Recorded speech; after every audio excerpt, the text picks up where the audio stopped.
तो आज की सबसे बड़ी खबर, 81 करोड़ से ज़्यादा भारतीयों के आधार डेटा की जानकारी लीक होने पर विपक्षी दल और साइबर सिक्योरिटी एक्सपर्ट सरकार से सफाई और जांच की मांग कर रहे हैं।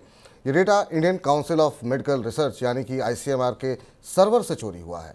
आधार के डेटा के अलावा भारतीय नागरिकों के पासपोर्ट नंबर और एड्रेस की पूरी जानकारी भी डिलीट भी हुई है और इस डेटा को डार्क वेब पर बेचा भी जा रहा है।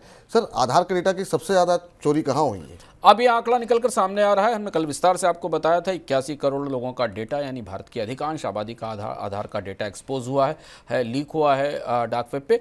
फिर वही बात, भारत का जो स्वास्थ्य डेटा सिस्टम है, जो शायद सबसे सेंसिटिव और सबसे ज़्यादा सुरक्षित होना चाहिए, वही सबसे ज़्यादा कमज़ोर पाया गया, उसी में सबसे ज़्यादा सेंध पाई गई।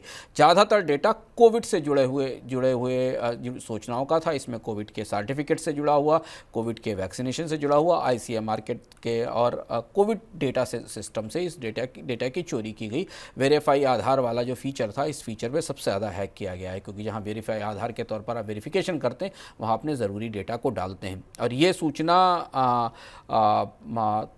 सरकार के पास पहुंची, ICMR के ढांचे में अब इसकी जांच की जा रही है। लेकिन काफ़ी सनसनी इस बात को लेकर है कि इतने बड़ी संख्या में डेटा, भारत के लोगों का डेटा इतना असुरक्षित कैसे था। और बैक टू बैक ये दूसरी घटना है। इससे पहले एक छोटा सैंपल इस तरीके की हैकिंग का पहले से आ चुका है। अभी सरकार की तरफ से इस मामले में स्पष्ट रूप से कुछ कहा नहीं गया है, लेकिन जो सैंपल डेटा आया है हैकिंग का, ब्रीच का, उसको जो भारत की एक एजेंसी है जिसको सर्टिन कहा जाता है, जो भारत में कंप्यूटर इमरजेंसीज़ को हैंडल करती है, वो इसकी पड़ताल कर रही है, ऐसा पता चला है।